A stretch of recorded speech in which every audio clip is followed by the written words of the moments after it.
I hope you all are doing well और आप सभी लोग सब अच्छे से पढ़ रहे होंगे, आपको सारे लेक्चर्स अच्छे से ध्यान में आ रहे होंगे।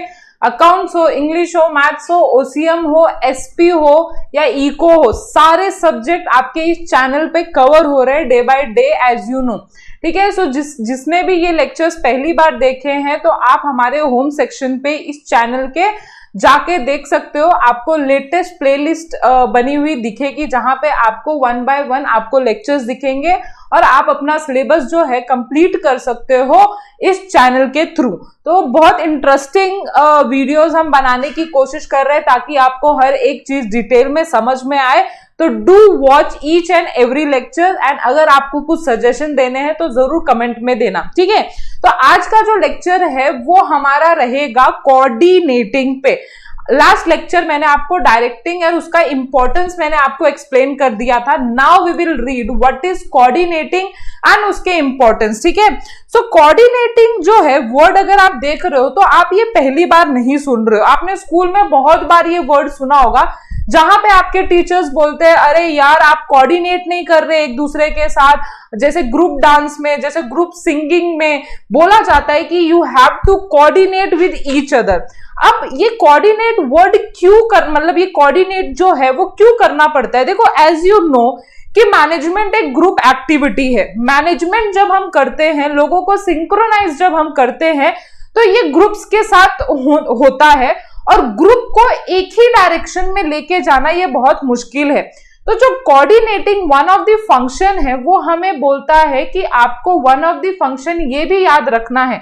जैसे देखो, प्लानिंग बोलता है कि हमको प्री हैंडेड प्लान होना चाहिए, ऑर्गेनाइजिंग हमारे सारे रिसोर्सेज इन हैंड हमारे पास अवेलेबल होना चाहिए। देन हमको स्टाफिंग बोलता है हमारे पास ह्यूमन रिसोर्स होना चाहिए। डायरेक्टिंग बोलता है कि हमारे पास एक ऐसा लीडर होना जो एवरी ह्यूमन रिसोर्स एंड सारे रिसोर्सेज को एक डायरेक्शन में लीड कर रहा हो। सो द कोऑर्डिनेटिंग की सारी चीजें तो हो रही हैं लेकिन एक एम्प्लॉय के बीच में दूसरे एम्प्लॉय के साथ कोऑर्डिनेशन नहीं है। एक लेवल ऑफ मैनेजमेंट दूसरे लेवल ऑफ मैनेजमेंट के साथ कोऑर्डिनेट नहीं करता। एक एक्टिविटी दूसरे एक्टिविटी डिपार्टमेंटल एक्टिविटी के साथ कोऑर्डिनेट नहीं हो रहा तो इसका कोई मतलब नहीं रह जाएगा, चाहे आप कितनी भी अच्छी डायरेक्टिंग कर लो।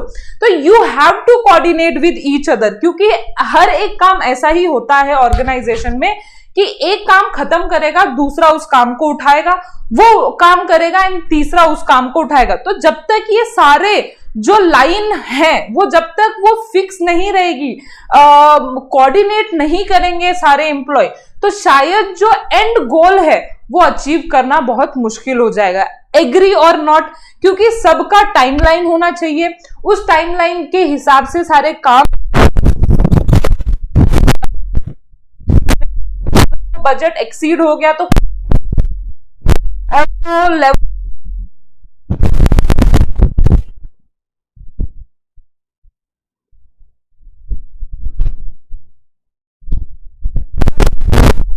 कॉस्टिंग के मद्देनजर से, या आप टाइम, एक जो रिसोर्स है टाइम लाइन जो हमको दिया जाता है टारगेटेड टाइम, उस मद्देनजर से देखो तो कोऑर्डिनेट करना टाइम पे। जैसे कि स्कूल में क्या होता है, आपको प्रोजेक्ट दिया जाता है तो प्रोजेक्ट के लिए जो स्कूल है वो आपको फंड प्रोवाइड करती है कि आपको इतने फंड में ये प्रोजेक्ट बनाना है प्लस इतने टाइम में आपको प्रोजेक्ट बनाना है।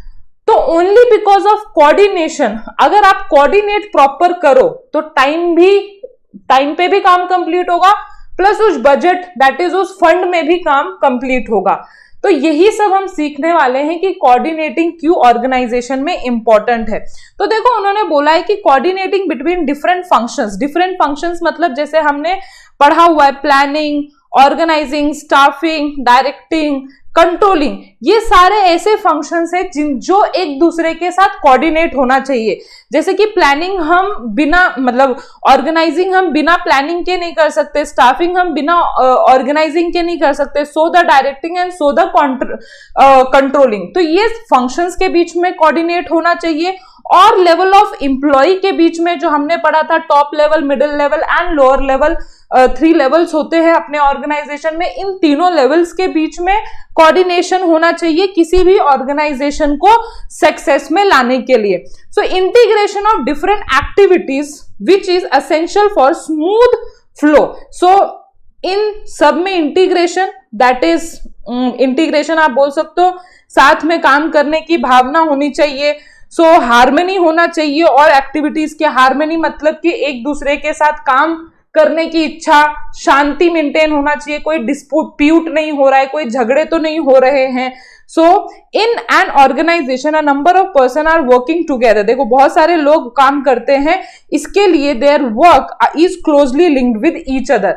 हमारा काम जो है जरूरी नहीं है सिर्फ हम ही कर रहे हैं, उससे पहले 10 लोगों से हमारा काम आ रहा है, तो वो लोग जब तक अपना काम हमको नहीं देंगे करके तब तक हम काम नहीं कर पाएंगे। तो ये पूरी जो लाइन है, जब तक एक दूसरे के साथ कोऑर्डिनेट नहीं करेगी एंड रिजल्ट आना बहुत मुश्किल है। Therefore it become necessary to bring together the group efforts. इसीलिए ऑर्गेनाइजेशन में क्या होना चाहिए, ग्रुप एफर्ट्स होना चाहिए and harmonise them carefully. Coordination will not exist unless efforts are taken to achieve it. ठीक है, तो आप लड़ाई झगड़ा करोगे, जैसे इंसान कैसे होते हैं, जैसे भाई बहन में तो नहीं बनती है, भाई भाई में नहीं बन रही आजकल, तो आप कैसे स्ट्रेंजर्स जब एक जगह पे आते हैं तो कैसे एक्सपेक्ट कर सकते हो कि वो अच्छी तरह से कोऑर्डिनेट कर ले अपने आप। तो आपको कोऑर्डिनेशन जो है वो मेंटेन करना पड़ता है, वो सारी चीजें करनी पड़ती है, एफर्ट्स लगाना पड़ता है उसके पीछे, तब जाके हमारे ऑर्गेनाइजेशन में ये जो कोऑर्डिनेशन है वो प्रॉपरली वर्कआउट करता है। सो कोऑर्डिनेशन का मीनिंग दिया हुआ है, देखो उन्होंने बोला हुआ है coordination is nothing but integration या synchronization of efforts of group so as to provide unity of action of for the organizational goal. तो जैसे आपको प्रोजेक्ट दिया हुआ है, आपका काम जो है वो सिंक होना चाहिए एक दूसरे के काम से। ऐसा नहीं आपको बोला कुछ और जा रहा है, आप कर कुछ और रहे हो, आपको टाइमलाइन कुछ और दिया है बट आप किसी और टाइम में काम कंप्लीट कर रहे हो, तो प्रॉपर टाइमिंग में आपका काम जो है वो खत्म होना चाहिए, तभी जो ग्रुप एफर्ट्स है वो लग पाएंगे और तभी जो है कोऑर्डिनेशन हो पाएगा। So it is hidden force which bind, very important line, please mark that कि it is hidden force which bind all other function of the management. जो हमने सारे फंक्शन ऑलरेडी पढ़ लिए एक्सेप्ट वन, कंट्रोलिंग हमको इसके बाद पढ़ना है। तो ये सारे फंक्शन को एक साथ लाने का काम किसका रहता है, कोऑर्डिनेटिंग। कोऑर्डिनेटिंग जो है बहुत इंपॉर्टेंट फंक्शन है, उस मतलब कि आप बिना कोऑर्डिनेटिंग के फंक्शंस ऑफ मैनेजमेंट क्या किसी ऑर्गेनाइजेशन को इमेजिन ही नहीं कर सकते। आप इमेजिन करो ऐसी ऑर्गेनाइजेशन जहां पे एक दूसरे की बात सुनी नहीं जा रही, मैनेजर कुछ और कर रहा है, एम्प्लॉय कुछ और कर रहा है, क्या होगा at the end of result, day and में वो कंपनी को बंद करनी पड़ेगी, एग्री और नॉट। तो इसीलिए कोऑर्डिनेटिंग एक हिडन फोर्स है कि आपको पता भी नहीं लगता कि वो आप कर रहे हो बट आप कर रहे हो। ठीक है, मतलब जैसे कि मैंने मम्मी की बात मानी, ठीक है, और टाइम पे मैंने जो भी मम्मी ने मेरे को काम बोला वो मैंने किया, तो ऐसे पता नहीं लगेगा, लेकिन मैंने मम्मी के साथ कोऑर्डिनेट किया क्योंकि बात मानना मेरा जो ऑब्लिगेशन था, मेरा कर्तव्य था मेरे मम्मी के बात मानना। तो ये एक हिडन फोर्स है जो आपको पता नहीं चलेगा बट सारे फंक्शन, सारे एक्टिविटी को ये बाइंड कर रहा होगा। ओके, सो अभी इसमें से आपको कौन सा डेफिनेशन करना है, सो आप कोई सा भी डेफिनेशन कर सकते हो। सो हम सबसे पहला वाला डेफिनेशन देखते हैं, नहीं हेनरी फॉयल के हिसाब से डेफिनेशन करते हैं। So coordinate is to harmonize all the activity of concern to facilitate its working and its success, very easy. ठीक है, कोऑर्डिनेट मतलब सिंपल, आप सारी एक्टिविटी को एक पाथ पे लेके आओ, हार्मोनाइज करो एंड देन आपका जो कोऑर्डिनेटिंग फंक्शन है वो अचीव हो जाएगा और this will result in the success of the organisation. Clear और नॉट, यही चीज है कोऑर्डिनेटिंग।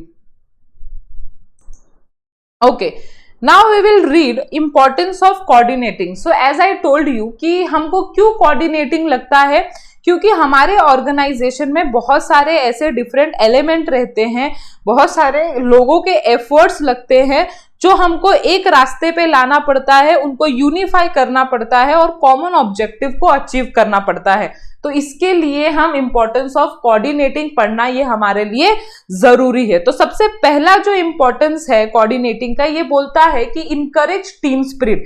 जब आप कोऑर्डिनेटिंग यूज करते हो तो उससे क्या आता है, team spirit. Yes, so group efforts, हमने अभी पढ़ा कि ग्रुप जो है, ग्रुप के जो एफर्ट्स लग रहे हैं वो एक जगह पे लाने के लिए कौन जिम्मेदार है, कौन रिस्पॉन्सिबल है, तो इट इज कोऑर्डिनेटिंग। आप जब तक कोऑर्डिनेट नहीं करोगे the team will not work as a team, ठीक है। टीम स्पिरिट्स मतलब साथ में मिलजुल के काम करना, अच्छे मन से काम करना, एक दूसरे की हेल्प करना टीम टारगेट अचीव करने में। You should not only focus on achieving your individual target but you should able to achieve team target also. तो ये सारी जो भावना है कोऑर्डिनेटिंग लेके आता है। So in organization group of individual work together, there may be existence of conflict, मतलब लड़ाई झगड़े हो सकते हैं, डिस्प्यूट हो सकता है इंडिविजुअल के बीच में, डिपार्टमेंट्स के बीच में, या एम्प्लॉयर एंड एम्प्लॉय के बीच में regarding the organisational policies, roles and responsibility. कुछ भी रीजंस हो सकते हैं जिसमें कि क्या होता है, एक एम्प्लॉय दूसरे एम्प्लॉय से लड़ सकता है, एक एम्प्लॉयर एम्प्लॉय से लड़ सकता है, इंडिविजुअल इंडिविजुअल से लड़ सकता है। सो इसके बीच में क्या इंपॉर्टेंट है, कोऑर्डिनेशन इंपॉर्टेंट है to arrange the work in a such way that minimum conflict are raise and it increases the team spirit. देखो, जहां पे लोग रहेंगे वहां पे झगड़े पूरा जीरो करना तो मुश्किल है, मतलब मुश्किल क्या, नामुमकिन है। You can't expect any organisation, मतलब अपने घर में भी देखो, आप ऐसे एक्सपेक्ट नहीं कर सकते कि जो जहां पे लोग रह रहे, फैमिली रह रहे, वहां पे झगड़े ना हो। इनफैक्ट बोला जाता है जहां पे झगड़े रहते हैं वहीं पे प्यार रहता है, क्योंकि लोगों के डिफरेंट ओपिनियन रहते हैं, व्यूज रहते हैं, तो उसको प्रेजेंट करने में, उसको रखने में थोड़ी मतभेद हो जाती है। बट इतने भी बड़े झगड़े नहीं होना चाहिए कि जो मारपीट पे आ जाना चाहिए। तो कहने का मतलब कि ऑर्गेनाइजेशन में डिस्प्यूट होना, डिफरेंस ऑफ ओपिनियन होना, ये सब कॉमन है, बट वो मिनिमम लेवल पे होना चाहिए, ठीक है। तो आपको ये चीज मिनिमम लेवल पे रखने के लिए क्या चीज करना पड़ेगा, कोऑर्डिनेटिंग करना पड़ेगा। इसी से क्या होगा, टीम स्पिरिट जो वर्क प्लेस पे आना चाहिए वो आएगा। Okay, now second one is give proper direction. अब कोऑर्डिनेटिंग के वजह से क्या होता है, हम एक दूसरे की सुनते हैं, एक दूसरे को समझते हैं। एम्प्लॉय जो है एम्प्लॉयर की समझता है, जो सबऑर्डिनेट है सुपीरियर की समझ रहा होता है, middle level, lower level, top level की सुनता है। तो उससे होता क्या है अल्टीमेटली कि जो पाथ पे हमें चलना चाहिए, जो डायरेक्शन पे हमें चलना चाहिए, उसी डायरेक्शन पे हम स्टिक रहते हैं, हम भटकते नहीं है, because we guidance on above, मतलब हमारे ऊपर क्या है, गाइडेंस है लोगों की, तो जिसके वजह से हम प्रॉपर एक कॉमन गोल को अचीव करने के लिए प्रॉपर पाथ पे रहते हैं। So the work is arrange in a very systematic way, the interdependence of department give a proper direction to the employ. So क्या होता है, each and every department, as you know हमारे पास different department है, जैसे finance department है, purchase department है, production department है, सेल्स डिपार्टमेंट है, मार्केटिंग डिपार्टमेंट है। अगर मैंने ये पहले ही बता रखा है तो आपको भी पता है कि जो फाइनेंस डिपार्टमेंट है वो परचेज डिपार्टमेंट को क्या देगा, पैसे देगा परचेज करने के लिए। परचेज डिपार्टमेंट प्रोडक्शन डिपार्टमेंट को मटेरियल देगा, प्रोडक्शन डिपार्टमेंट प्रोड्यूस करके सेल्स डिपार्टमेंट को प्रोडक्ट देगा ताकि वो कस्टमर को बेचे, एंड मार्केटिंग डिपार्टमेंट एडवर्टीजमेंट करेगा प्रोडक्ट की अच्छी अच्छी क्वालिटी को, ठीक है। तो जैसे कि आप देख रहे हो ये पूरा डिपार्टमेंट एक दूसरे डिपार्टमेंट के ऊपर डिपेंडेंट है। तो इन सब के बीच में जो है ना कोऑर्डिनेट होना बहुत जरूरी है। ये ऐसा नहीं कि मतलब कि अपना ही चला सकते पूरे ऑर्गेनाइजेशन में, इनको एक दूसरे की सुननी पड़ेगी। तो इसके लिए उन्होंने बोला है कि एक दूसरे डिपार्टमेंट एक दूसरे के ऊपर डिपेंड रहते हैं, इसके वजह से हमको कोऑर्डिनेटिंग बहुत जरूरी है, या प्रॉपर डायरेक्शन टू एम्प्लॉय बहुत जरूरी है। Okay, now next one is third, facilitate motivation. So जैसे कि कोऑर्डिनेटिंग कब आता है, जब आप एक दूसरे की राय सुनते हो, जब आप दूसरों के टैलेंट को समझते हो, फिर आप लोगों के मन की भावनाओं, इच्छाएं को समझ रहे हो। जैसे एम्प्लॉयर जो है, एम्प्लॉय अगर काम नहीं कर रहा है तो उससे रीजन पूछेगा कि क्या भाई तू काम क्यों नहीं कर रहा, ऐसा नहीं कि तुरंत डांटने लग जाएगा, तो हो सकता है उसके फैमिली प्रॉब्लम हो।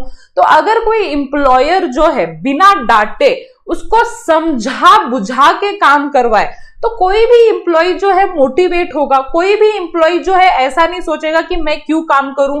जब आप लोगों को थोड़ा सेटिस्फाई कर रखते हो तो एवरी एम्प्लॉय फील मोटिवेटेड कि हाँ अपनी ऑर्गेनाइजेशन अगर अच्छी है तो हम क्यों नहीं अच्छे से काम कर रहे। तो अगर आप कोऑर्डिनेट करोगे, आप डिफरेंट एम्प्लॉय से सोच समझ के बात करोगे तो ये होना तो जरूरी है। So coordination motivate employ to take initiative. देखो कोऑर्डिनेटिंग से क्या होता है, आप क्या करते हो, इनिशिएटिव लेने का थोड़ा टास्क इनिशिएटिव लेने का आप ट्राई करते हो कि अगर मुझे कुछ दिया गया तो वो पूरा टास्क मैंने अच्छी तरह से कंप्लीट करना चाहिए विदाउट एनी किसी से पूछे या बिना दिमाग खाए किसी का। So an effective coordination increases efficiency and result into growth and prosperity of the organization. अगर आप प्रॉपर कोऑर्डिनेट करते हो एक दूसरे से, जिससे अल्टीमेटली ये अल्टीमेटम है कि अगर हमारे ऑर्गेनाइजेशन के ह्यूमन रिसोर्स अच्छे निकले तो उस ऑर्गेनाइजेशन का क्या होना जरूरी है, सक्सेस, ग्रोथ, एक्सपेंशन होना जरूरी है। आपको पता है टाटा जी जो हैं या जो मुकेश अंबानी जी अपने ह्यूमन रिसोर्स पे इतना फोकस क्यों है? Why large scale industries are so worried about their human resource?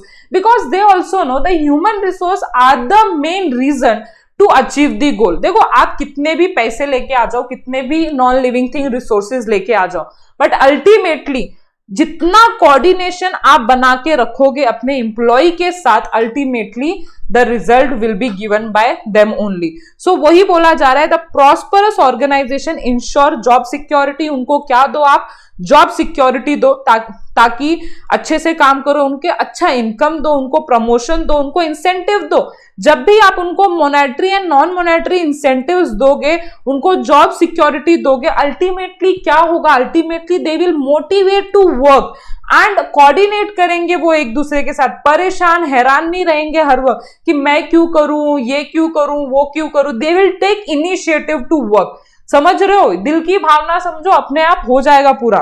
Okay आगे का लेक्चर कंटिन्यू करने से पहले एक छोटी सी इंफॉर्मेशन थी कि एसजीसीए के लेक्चर्स दो तरीकों से चलते हैं, एक यूट्यूब सीरीज जैसे आप हमें अभी देख रहे हो, और दूसरा हमारे खुद के प्रीमियम ऑनलाइन लाइव क्लासेस चलते हैं जहां पे आपको ये सारे टीचर्स आके उनके रिस्पेक्टिव सब्जेक्ट पढ़ाते हैं। और ये जीमीट पे होता है, लाइव सेशन होता है, interaction at a best level होता है, और अगर आपके कुछ लेक्चर मिस भी हो जाते हैं तो उनकी रिकॉर्डिंग फैसिलिटीज आपको मिल जाती हैं। ये जो आप स्क्रीन पे देख रहे हो ये सारे एडिशनल बेनिफिट्स हैं जो आपको प्रीमियम बैच ज्वाइन करने पे मिलेंगे। एसजीसीए आपको ये सारे कोर्सेज प्रोवाइड करता है, और अगर आप इनमें से कोई भी कोर्सेज के लिए इंटरेस्टेड है तो आप हमें ये दिए गए नंबर पे व्हाट्सएप या मैसेज कर सकते हैं। तो कंटिन्यू करते हैं हमारा आज का लेक्चर।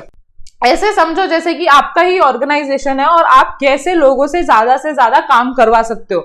आजकल तो आप इतने सारे वीडियोस देखते हो जहां पे जो एम्प्लॉयर है, एक बिजनेसमैन है, एक स्टार्टअप जो जिसने अभी अभी स्टार्टअप किया है तो वो अपने राय देता ही रहता है। तो उनकी जब आप उनकी बातें सुनते हो तो you will understand this point कि यस ये बहुत इंपॉर्टेंट है कि अपने रिसोर्सेज को, जो ह्यूमन रिसोर्सेज है, उनको अच्छी तरह से समझा बुझा के काम करवाना। आप उनको डांट के फटकार के काम नहीं करवा सकते, मतलब ही आपको कोऑर्डिनेट करना पड़ेगा and ultimately they will motivate. Now next one is optimum utilization of resource. Now देखो ये दोनों resources की बात कर रहा है, या तो other than human resource या non living thing resource। तो any resource will be use at a optimum level। optimum level मतलब best level पे use करने के लिए आपको हर एक काम के बीच में क्या होना चाहिए, कोऑर्डिनेशन होना चाहिए, ताकि उधर क्या हो, मिनिमम वेस्टेज हो। अगर आप एम्प्लॉय को प्रॉपर समझा के, प्रॉपर उनके टैलेंट समझ के, प्रॉपर उनके इनिशिएटिव को समझ के अगर आप उनको काम दोगे तो they will not do wastage of resources and ultimately जो आपका कॉस्ट ऑफ वर्क है वो बचेगा, आप कॉस्ट मेंटेन कर पाओगे और सिस्टमैटिकली सारे कामों को अचीव कर पाओगे। ठीक है, so optimum utilization of resource कैसे कोऑर्डिनेटिंग से पॉसिबल है? I think so. Are you satisfied? मतलब I think so you are satisfied. हाँ, okay. Now next one, achieve organizational objective. बात बार बार वही रिपीट हो रही है, अब 10 पॉइंट बनाना है आपकी बुक को तो 10 पॉइंट। जब ये सारी चीजें होंगी, ह्यूमन रिसोर्स अच्छा होगा, कोऑर्डिनेशन अच्छा होगा, कॉन्फ्लिक्ट कम होंगे, जॉब सिक्योरिटी होगा, लोगों को प्रमोशन मिल रहा है, तो अल्टीमेटली क्या होगा, ऑर्गेनाइजेशनल गोल हम अच्छी तरह से अचीव कर पाएंगे, है ना। So minimum wastage, idle time of employ नहीं होगा, delay in completion of target नहीं होगा, डिपार्टमेंटल डिस्प्यूट नहीं होगा। We can avoid all these problem by only one function, that is coordinating. जब ये सारे मिनिमम लेवल पे होंगे, कम तो नहीं मतलब जीरो तो नहीं कर सकते, लेकिन मिनिमम लेवल पे होंगे, तो it ensure smooth working of the organisation in the process of achieving the objective of the organization. Yes or no?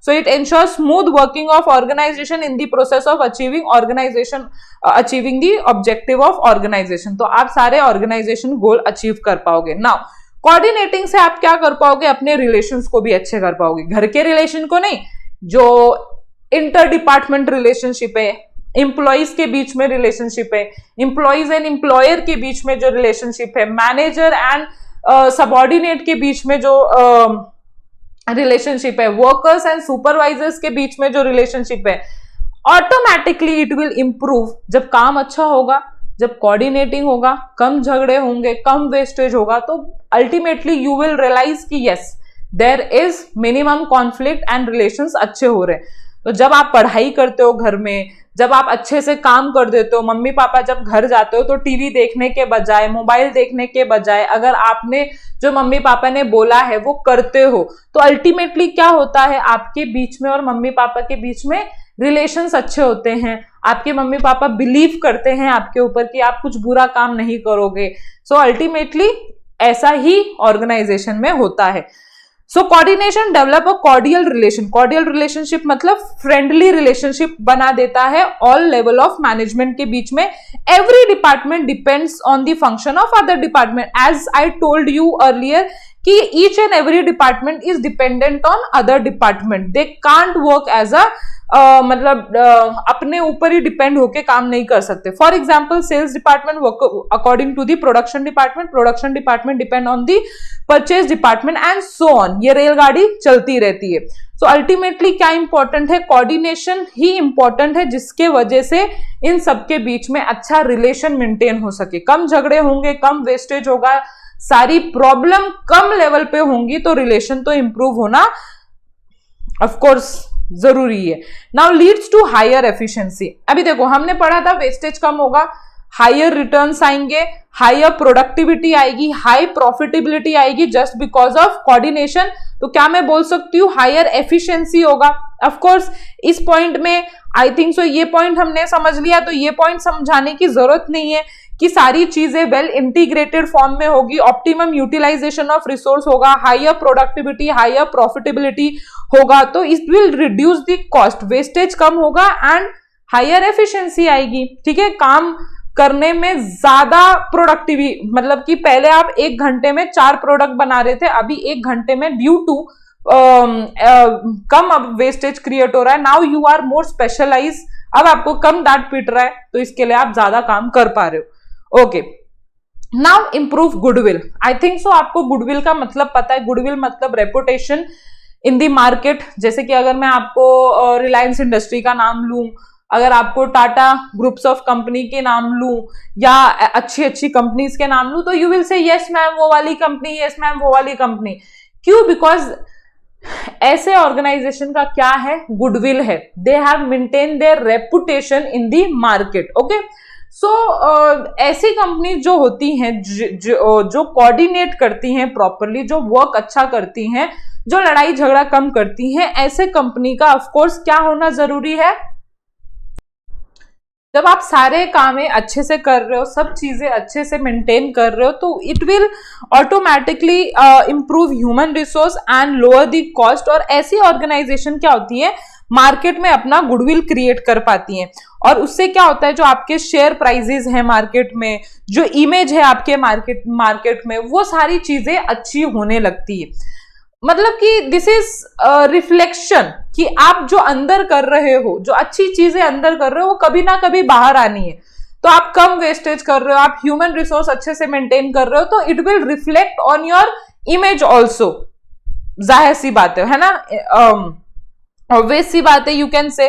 Okay, now 9th one is unity of direction. Unity of direction मतलब each and every person will know what we have to achieve because there is proper coordination between every individual, every department या every activities। तो सबको पता है हमें क्या करना है, तो कॉमन गोल अचीव करना है, तो जो रहेगा हमारा यूनिटी ऑफ डायरेक्शन रहेगा। कोई भी इंसान उस ऑर्गेनाइजेशन में भटकेगा नहीं, वो प्रॉपर डायरेक्शन प्रॉपर गोल को अचीव करने में डेडिकेटेड रहेगा। Thus coordination give proper direction to all the department of the organisation.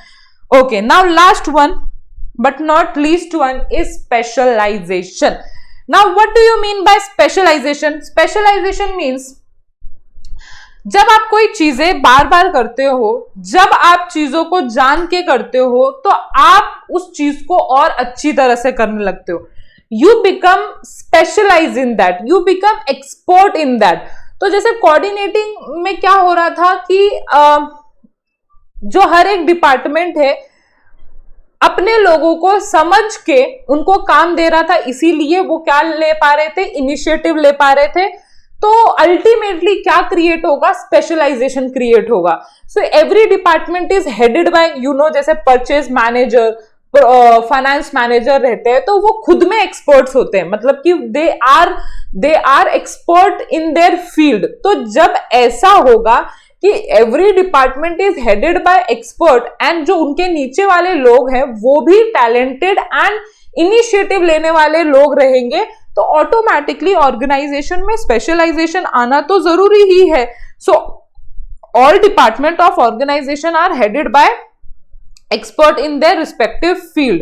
The specialized knowledge of these departmental head help in managerial decision. It lead organization to march towards the growth and success in the competitive world of the business. And ultimately जब हम सारी चीजें अच्छी तरह से करते हैं तो ऑर्गेनाइजेशन जो है वो ग्रोथ और सक्सेस जो कॉम्पिटिटिव वर्ल्ड में बहुत ज्यादा इंपॉर्टेंट है वो हम अचीव कर पाते हैं। सो अल्टीमेटली यू कैन से द कोऑर्डिनेटिंग, मतलब जो coordinating one of the function है इज बहुत इंपॉर्टेंट है, यू कांट इग्नोर, बिकॉज ये एक ऑर्गेनाइजेशन को पूरा मिलजुल के रखने में हेल्प करता है ना, बाइंड करके रखने में, एक साथ रखने में, टूटने नहीं देता है, सक्सेस एंड ग्रोथ की तरफ ले जाने में, ये सारी चीजों में हमारे जो कोऑर्डिनेटिंग फंक्शन है वो बहुत अच्छे से काम करवाता है।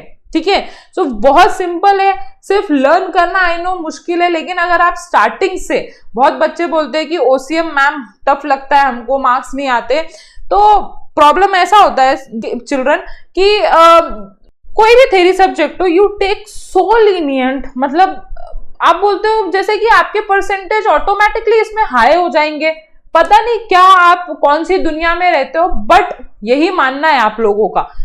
तो अगर आपको अच्छे परसेंटेज लाने हैं ओवरऑल, है ना, तो आपको जैसे अकाउंट्स में आप जैसे फोकस करते हो, you have to work hard in OCM, SP and other theory subject also. तो स्टार्टिंग से मेहनत करो, 12th में आपको अच्छे नंबर लाने से कोई नहीं रोक सकता। ये मेरा एक एडवाइस रहेगा आज के लेक्चर के एंड में। और मिलते हैं नेक्स्ट लेक्चर में with last function, that is controlling. Controlling भी बहुत इजी फंक्शन है, वन ऑफ द, मतलब मेरा फेवरेट फंक्शन है, यू कैन से, मुझे उसको समझाने में बहुत अच्छा लगता है। तो meet you in next lecture, till then bye bye. अगर आपको ये वीडियो पसंद आता है तो जरूर लाइक कर देना, चैनल को सब्सक्राइब कर देना कंटिन्यूअस नोटिफिकेशन के लिए, अपने ज्यादा से ज्यादा फ्रेंड्स को शेयर कर देना। और अगर आपको ये वीडियो में कुछ पसंद आता है, कुछ सजेशन देना है, तो जरूर हमें कमेंट करके बताना। सो ये हमारे कुछ सोशल मीडिया अकाउंट्स है जहां पे आप हमारे साथ और अच्छे से जुड़ सकते हैं, तो जरूर फॉलो करना। So see you in next video, bye bye.